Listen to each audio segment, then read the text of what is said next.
Et ce qui est intéressant aussi, c'est d'imaginer sur une ligne verticale qui serait comme une ligne d'élévation de conscience. Donc, on peut imaginer quelque chose qui est de l'ordre d'un entonnoir. Bon, désolé, je dessine à la souris, donc c'est pas hyper droit. Voilà. On peut imaginer que ceci est le niveau de conscience qui s'élève. Donc ici, très peu d'ouverture du cœur, très peu de conscience. Et en fait, au début, quand on vit des montagnes russes émotionnelles ici, je vais essayer de les dessiner comme ça, qui font comme ceci, qui font comme cela, qui font comme cela. Et l'idée, en fait, de ce qu'on Ouais. appelle de faire l'équanimité ou la voie du milieu hein, de Bouddha, la fameuse voie du milieu, ici, à cet endroit-ci, c'est qu'ici, on est dans un niveau de conscience qui s'est élargi et des variations émotionnelles qui sont moindres. Ça ne veut pas dire qu'elles n'existent plus. On peut toujours avoir du stress et de l'enthousiasme, de la peur, de l'excitation, mais les extrêmes sont beaucoup plus serrés. Hein. Donc ici, d'ailleurs, quand on parle d'une personne sage, souvent quand on imagine un sage, on va plutôt l'imaginer calme, très à l'écoute, beaucoup d'humour, beaucoup d'autodérision, beaucoup de paroles de sagesse. Ça veut dire parler peu pour parler mieux.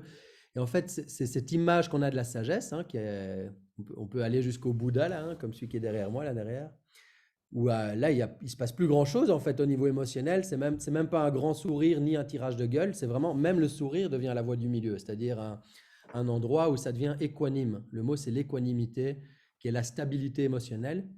Ça va avec une plus grande ouverture du cœur et une plus grande conscience de soi, donc le canal mauve ici, hein, donc l'écart ici. Et en même temps, voilà, être conscient que nos variations émotionnelles, elles peuvent évoluer avec le temps pour devenir de plus en plus stables, mais ça ne veut pas dire qu'elles n'existent plus. Il n'y a personne sur Terre qui vous dit, moi, je suis tout le temps heureux, ou je suis tout le temps dans l'enthousiasme. Par contre, arriver, comme dit Fred là maintenant, à sentir que les écarts sont moins grands. Ouais. Moi, je vis la même chose aussi. J'ai encore de temps en temps des stress du manque. Est-ce que ça va marcher? Est-ce que si, est-ce que ça? Mais par contre, je sais que c'est beaucoup moins fort qu'il y a 3 ans et beaucoup moins fort qu'il y a 10 ans. Et que voilà, il y a cette idée de plus de sagesse. Et donc, c'est ça la vie, en fait. Et c'est ça nos variations émotionnelles. Ce sont comme des mini-moi qui sont dans l'excès. Ok, par exemple, si on peut avoir un mini-moi, quand je dis mini-moi, c'est un peu une carte d'identité de notre ego. Hein. Je vous donne beaucoup de choses, là, mais c'est pour vous donner un peu un spectre de compréhension par rapport à ça.